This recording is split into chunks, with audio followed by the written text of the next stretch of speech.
Welcome inside the CEC TV studios, where it's time for another edition of Trailblazer Weekly. I'm your host, Carrick Segmiller. Today we'll recap the latest softball, baseball, men's golf, and women's tennis results. We'll also sit down with women's distance track head coach Justin Decker, and we'll wrap it all up with a player profile on men's golf sophomore Nicholas Britt. It's a lot to get to today, so let's not waste any time. Let's get this thing started. Trailblazer Weekly starts now.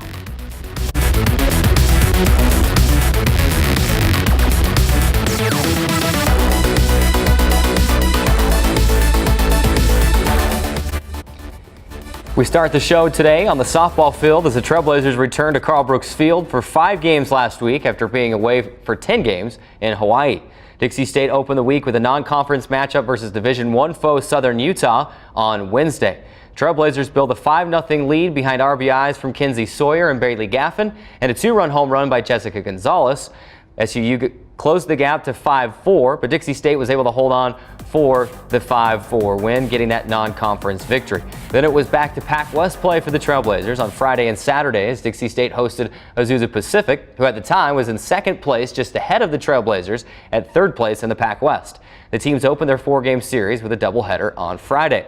Trailblazers were not able to overcome a 6-1 deficit in Game 1 on Friday, eventually falling 6-3. DSU trailed early in Game 2, but rallied for a 12-8 win to clinch the doubleheader split as the teams combined for 29 runs and 40 hits on the day. That win would prove crucial as Dixie State would have a chance to go for the series win the next day. The Trailblazers opened the Saturday doubleheader with a 9-run first inning in Game 1 to seize the momentum and build a 9-1 lead. Azusa Pacific would add another run, but the Trailblazers refused to go down, securing an 11-2 win in Game 1. Danny Barthoff and Arista Honey led the way in Game 1, each blasting multi-RBI doubles down the left field line. Azusa Pacific took a 1-0 lead in Game 2, but Danny Barthoff gave Dixie State the lead with a 2 RBI double in the 4th inning. Barthoff later scored on a wild pitch to give DSU a 3-1 lead. APU would tie the game at 3-3, and the game appeared to be headed to extra innings, but with the runner on second and 2 out in the bottom of the 7th, Bailey Gaffin drove a walk-off RBI double to the gap in left center to clinch the 4-3 Game 2 win and a 3-1 series win for the Trailblazers. With the win, Dixie State improves to 30-8 overall and 15-5 in Pac West play. Trailblazers will head to UNLV on Wednesday with a few more pivotal conference series looming on the horizon. To baseball now, as Dixie State also had a pivotal Pac West series at Carl Brooks Field last weekend. The Trailblazers hosted previously unbeaten in Pac West play Point Loma in a 4-game series on Friday and Saturday. The Trailblazers opened the series on Friday in what had been billed by some groups as the Division II baseball series of the week. Junior right-hander Dylan File fired a complete Game 4 hit shutout in the opener to set the tone for the night. Meanwhile, the Trailblazers gave File all the runs he would need to get the win, finishing the day with 7 runs on 12 hits in Game 1 to roll to a 7-0 win. Dixie State then duplicated the feat in Game 2, scoring 11 runs on 15 hits en route to an 11-3 win in Game 2. Mason Hilty earned the win in Game 2, improving to 6-1 on the season, while Tyler Mildenberg and Tyler Baker each recorded 3 hits apiece. Trailblazers fell behind in both games on Saturday and would need to rally. But rally they did, overcoming a 4-1 deficit for a 10-4 win in Game 1 and rallying for 4 runs in the 9th inning in Game 2, clinching the series sweep with a Jake Davison walk-off single in Game 2 for a 4-3 victory. So again, Dixie State able to sweep the 4-game series over Point Loma last week, and they now really competing for the top spot in the Pac West, just behind Azusa Pacific technically in the Pac West standings. To women's tennis now, as the Trailblazer women's tennis team continues one of its best seasons in program history. Dixie State hosted Boise State on Wednesday at the Bell Tennis Courts.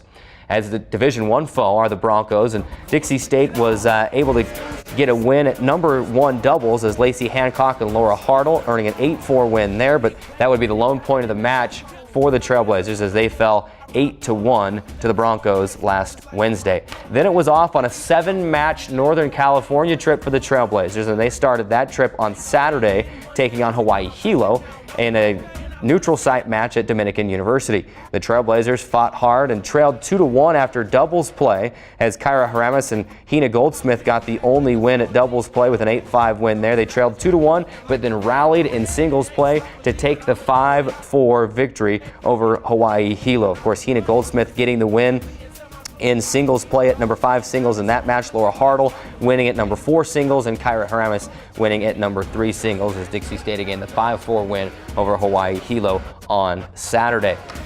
Their 7-match trip would continue on Sunday in Oakland, California, taking on Holy Names in a game played at Mills College. And Dixie State, although leading 2-1 after doubles play in this match, would eventually fall 6-3 in the match. Again, they led it 2-1 after doubles play, but Hina Goldsmith getting the only singles win of the day for the Trailblazers, and they fall 6-3 to Holy Names. And then continuing, Dixie State taking on Mills College on Monday. And this is, again, a 7-match trip, and they'll play 1 game each day through this coming Friday. But taking on Mills College Monday, that was yesterday, and the Trailblazers rolling to a 9-0 win over the Division III Mills College, sweeping both the doubles and the singles matches for a 9-0 win. Should note, Hina Goldsmith, with her win at number 4 singles, is now undefeated on the current 7-match trip in both singles and doubles play. We'll tell you who their opponent is for the rest of the week when we look at the look ahead a little bit later in the show. Quick update on men's golf before we head to the break. The Trailblazers sit in 4th place after the first 2 rounds at the UC San Diego Southern California Intercollegiate Tournament. All 5 DSU players start the final round in the top 21. Stay tuned to DixieStateAthletics.com for final results from San Diego for men's golf. With that, it's time to take our first break. When we come back, we're joined by women's distance track head coach Justin Decker to discuss the Trailblazers' inaugural season. Don't go anywhere. There's more Trailblazer Weekly after this timeout. I'll never forget the day our landlord called and said, "Read your lease. No pets allowed." My owner tells him my dog ate the lease, but that didn't work. And now I'm stuck in a shelter. But this pit bull is ready for a new crib. I'm loving, loyal, and play well with others. So don't be intimidated by all my muscles, because the biggest one I have is my heart. That's right, I said it.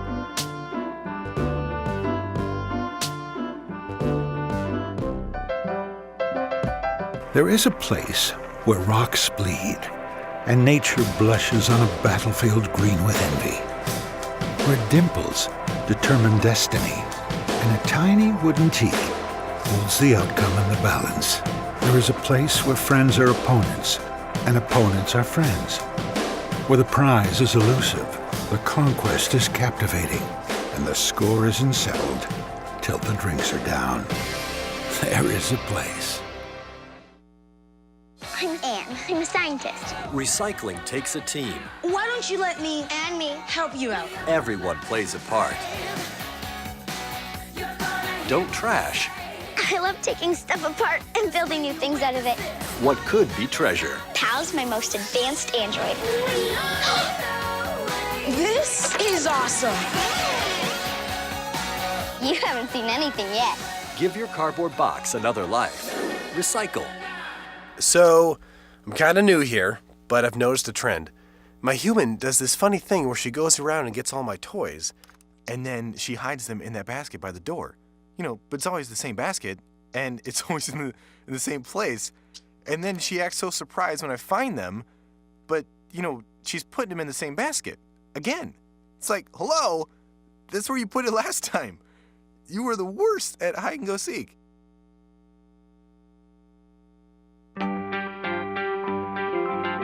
I take the road less traveled, run free, unwind, unravel, someplace outside with lots to do. Green trees, red rocks, and don't forget that blue sky. The sunshine shining, sunshine pouring on me. Think I might just stay a while. Say hooray all day because the sun is gonna shine on me. Sun is gonna shine on me. Sun's gonna shine on me. Your daughter is having trouble learning French. Do you A, hire a tutor? Bonjour.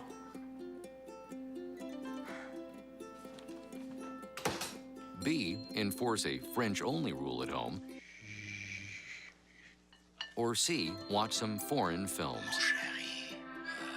When it comes to parenting, there are no perfect answers, but that's okay, because you don't have to be perfect to be a perfect parent. Teens in foster care will love you just the same. Welcome back inside Trailblazer Weekly. We're pleased to welcome to the show today women's distance track head coach Justin Decker as the Trailblazers open their inaugural season. Coach, thanks again for being here. It's your second time in this studio. That's what happens when you coach multiple teams. You coach the cross-country teams as well as now women's distance track, and we're excited to have you back in studio. We were able to talk with you and some of your student athletes on our spring media day a few weeks ago, but now we can kind of sit down and discuss your inaugural season a little bit more in depth. And to do that, we'll just jump right into it. You had your program debut, however you want to say it, on March 18th at UNLV.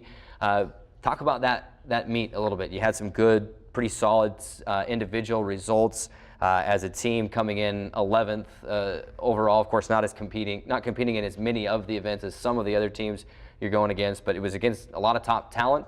Talk about you as a coach and kind of what you liked down at UNLV a couple of weeks ago. Yeah, so it was a really big meet. Several teams there. Right now, we're not a full track team competing in all the events. We're not really putting too much focus on where we're placing the team standings, because most of those teams are doing all the events, so have a lot more opportunity to score points than we do, and just doing primarily the distance events. But we're really focused on where our athletes are at individually in their events and the times they're hitting, because they have to meet certain standards in their events to qualify, one for the conference championship, and then even they could qualify for the national championship. So that's kind of what we're focused on, where they're each at individually and meeting their goals in their event. We didn't really know what to expect from a lot of them, with it being the first meet. Some of them, a lot of them were freshmen, where they did run track the year before. Some of them had been a little bit longer, a few years since they'd been running in track events. But we were pleased overall with how it went. Some really good performances, and times weren't super fast because it was a really hot day, and the heat really slows times down a little bit. So we're looking to improve on those times quite a bit in our upcoming meets, but it was overall a good first meet for us. As you say, as a women's distance track team, obviously you focus on a lot of those distance ones. You had junior Skylar Story after kind of taking a break during the cross country season. She's back in distance track, and so she can compete as a senior in cross country next year. And then in track again, she had a second place finish, kind of one of your best individual finishes of the day, in the 10,000 meter run, which for those of you out there, if you're like me, I had to look it up, 6.2 miles. And that was a good finish for her. What is the difference between these distance events, say on the track, versus if you're just sending them out to run cross country? Yeah, and in track there is a pretty big variety. Cross country, they all run the same distance, so training's the same for all of them typically. But track, the distance events range from 800 meters or half a mile all the way to the 10K, like you mentioned, which is 25 laps on the track. So you can imagine, how tiring that gets. 25 laps on the track, racing that. That's even longer than what they run in cross country. In cross country, they get to run on a course. They don't have to stick on the track. So it is a pretty long ways to go. So and then you've got a couple distances in between that. But you're ranging from half a mile to over 6 miles. So we do break up in our training, the ones that focus on the longer ones and the ones that are, more into the speed events. So the longer ones will run more distance in practice, and the other ones will focus a little bit more on speed. But some workouts they'll still run together, but there's a little bit different of a focus.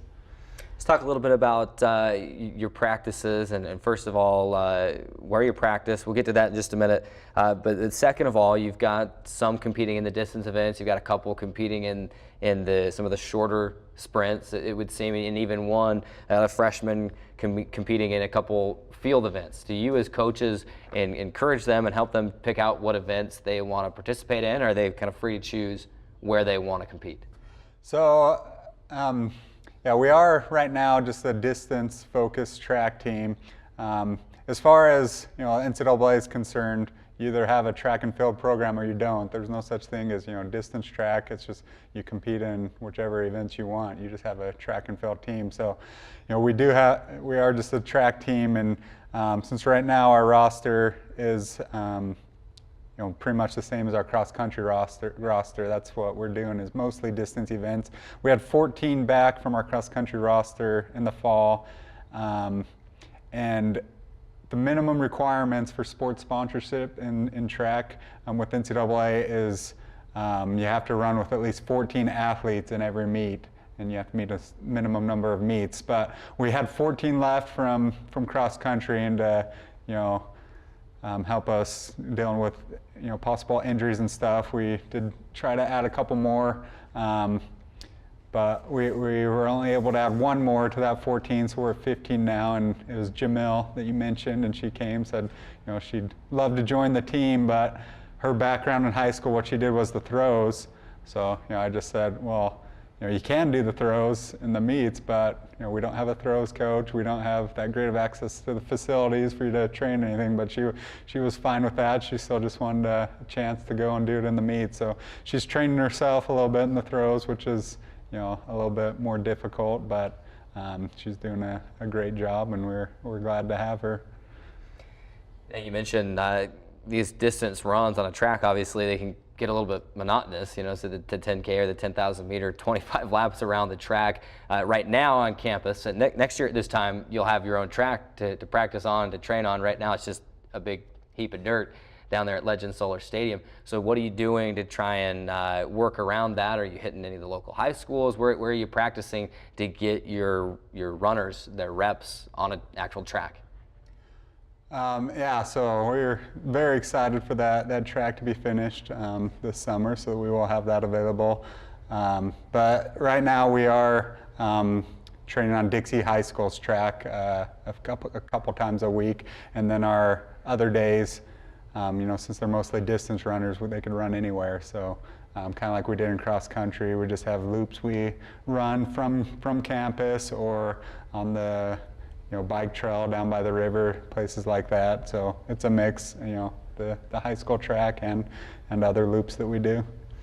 Looking at your schedule for the next couple of weeks, at least for the next 3 or 4 weeks in a row, it looks like you're going to be basically living on Interstate 15 between here and Salt Lake as this coming Friday. In fact, you're just getting ready to head up to Orem, Utah to the Utah Valley Collegiate Invite. Then you're in Salt Lake at the Utah Spring Classic, and then the Weber State Open on that same weekend, and then also the next weekend heading up to Utah State in Logan for an invitational there. Obviously, just like the UNLV, it's a Division I school hosting, which doesn't mean it'll be all Division I schools there, but it'll be a lot of top talent again. But how do you choose what meets you compete in? You're just looking for specific events, specific meets that host the events that you're wanting your runners to compete in? Yeah, so some meets, some schools that host will do a couple different events. So we're looking for meets that are running the events we want to run, and just looking for good competition too. In track, same as cross country, you don't have a win-loss record that you compile during the season. It's just in cross country, your early meets, you're doing all you can to prepare yourself the best you can for the conference and regional meets, because those are the ones that matters. In track, throughout the season, you're just trying to get as many of your athletes as you can to hit those qualifying marks for the conference championship and the national championship. So, we just are looking for good competition to run against, and yeah, these are big meets, all that we're going to, where there are a lot of Division I schools, but there are also, Westminster is going to be at a lot of these meets, and other non-D1 schools. So these ones for travel time, where we're looking to miss as little class as possible, and for the budget too, we're looking for the closest meets to go to, and just good competition, the events we want to do. So that's kind of how we got the schedule that we do. Kind of led into my next and kind of my final question here. Those are all leading up to the Pac West Championships Obviously in cross country, you just take your team and you compete. Are there specific marks that your runners will have to hit at an individual level in order to be able to compete at the Pac-West Championships, or is it open to all the teams in the Pac-West that sponsor a track program? So they do have qualifying marks that you have to meet in your event to run in the conference championship. So it's not like cross country where you just take your whole team and run.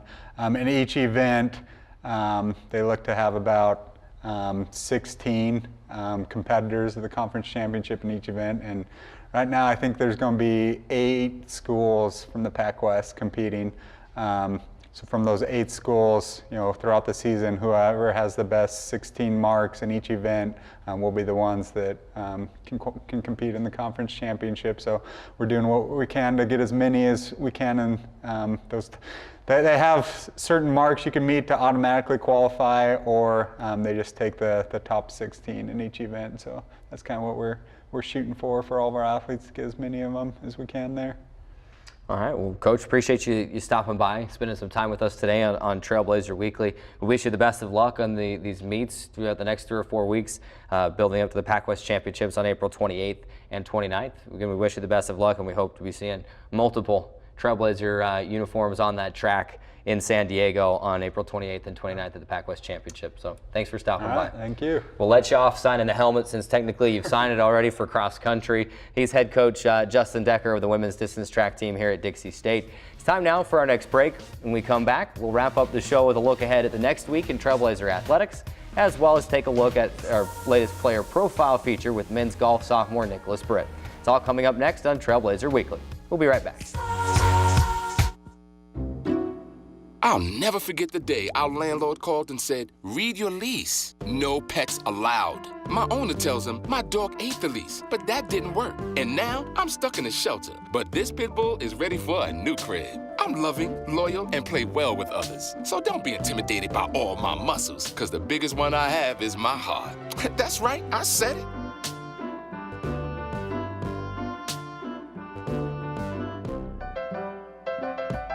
There is a place where rocks bleed and nature blushes on a battlefield green with envy, where dimples determine destiny and a tiny wooden tee holds the outcome in the balance. There is a place where friends are opponents and opponents are friends, where the prize is elusive, the conquest is captivating, and the score isn't settled till the drinks are down. There is a place. I'm Anne. I'm a scientist. Recycling takes a team. Why don't you let me And me. help you out? Everyone plays a part. Don't trash I love taking stuff apart and building new things out of it. what could be treasure. Pal's my most advanced android. This is awesome. You haven't seen anything yet. Give your cardboard box another life. Recycle. So, I'm kind of new here, but I've noticed a trend. My human does this funny thing where she goes around and gets all my toys, and then she hides them in that basket by the door. But it's always the same basket, and it's always in the same place. And then she acts so surprised when I find them, but, she's putting them in the same basket. Again. It's like, hello? That's where you put it last time. You were the worst at hide and go seek.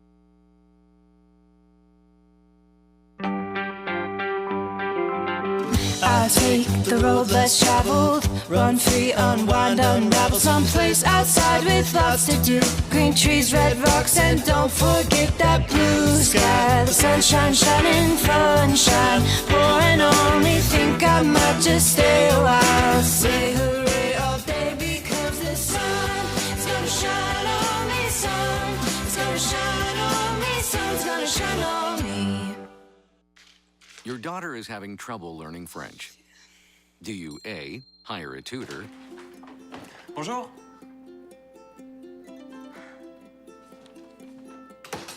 B, enforce a French-only rule at home, or C, watch some foreign films? When it comes to parenting, there are no perfect answers, but that's okay, because you don't have to be perfect to be a perfect parent. Teens in foster care will love you just the same.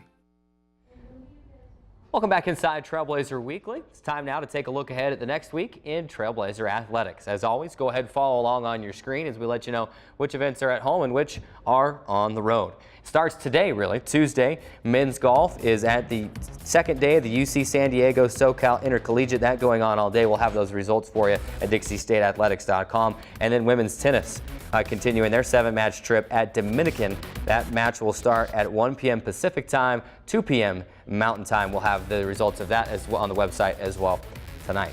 Continuing into Wednesday, women's tennis will be at Notre Dame de Namur University with a 2 p.m. Pacific time start at 3 p.m. Mountain time. And then softball, taking a break from conference action, they will head to UNLV in Las Vegas, Nevada for a matchup with the Rebels. That game starting tomorrow night on Wednesday at 6 p.m. Pacific time, 7 p.m. Mountain. And we do have live video and live stats links on DixieStateAthletics.com. Moving into Thursday, March 30th, women's tennis will be at Stanislaus State, kind of a tongue twister there. 2 p.m. Pacific time start, 3 p.m. Mountain. And then baseball, first game of a 4-game series at Fresno Pacific. That one game will start at 6 p.m. Pacific, 7 p.m. Mountain time. Moving on to Friday, March 31st, kind of a busy day on Friday. Women's distance track, of course, as we talked about with Coach Decker at the UVU Collegiate Invite. Then women's tennis at Sonoma State University, and then baseball wrapping it up with a doubleheader at Fresno Pacific. First pitch, 3 p.m. Mountain time for that doubleheader. Baseball will then wrap up our look ahead on Saturday with the series finale against Fresno Pacific in Fresno, California. That game will start at noon Mountain time.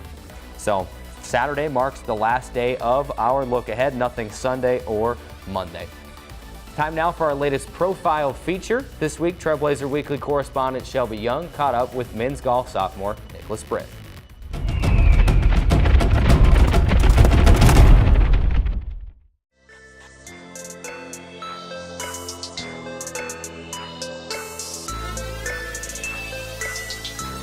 I'm Nicholas Britt. I'm from Fillmore, Utah. I'm a sophomore here at Dixie State, and I'm on the men's golf team.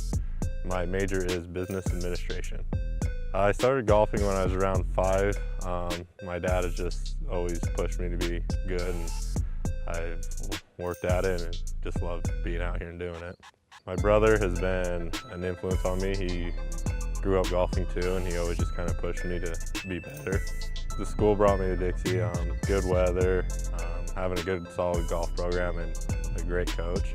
Our team goal is to win the Pac West Championship this year, and I just want to help contribute to the team and play the best I can for them. Favorite part about golf is being away for a couple hours, getting out here and getting the fresh air.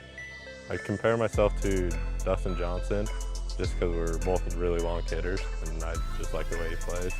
My favorite course is Poppy Ridge, the one we just came back from, California, Livermore. Yeah, I'm looking on turn pro when I'm finished here after 4 years, try and get on the PGA Tour. My favorite movie is Caddyshack. Go-to spot in St. George is the ledges. My best golf shot I've ever hit was last month. I hit a hole-in-one at Sunbrook this year. It was an 8-iron from 178 yards. I'm Nicholas Britt, and thanks for watching. As always, another great player profile feature, this time with men's sophomore golfer Nicholas Britt. That'll do it for today's show. I want to thank you again for watching. Remember, you can catch all episodes of Trailblazer Weekly on demand on the CEC TV and the Dixie State Athletics YouTube pages. Enjoy your week. We'll see you next time on Trailblazer Weekly.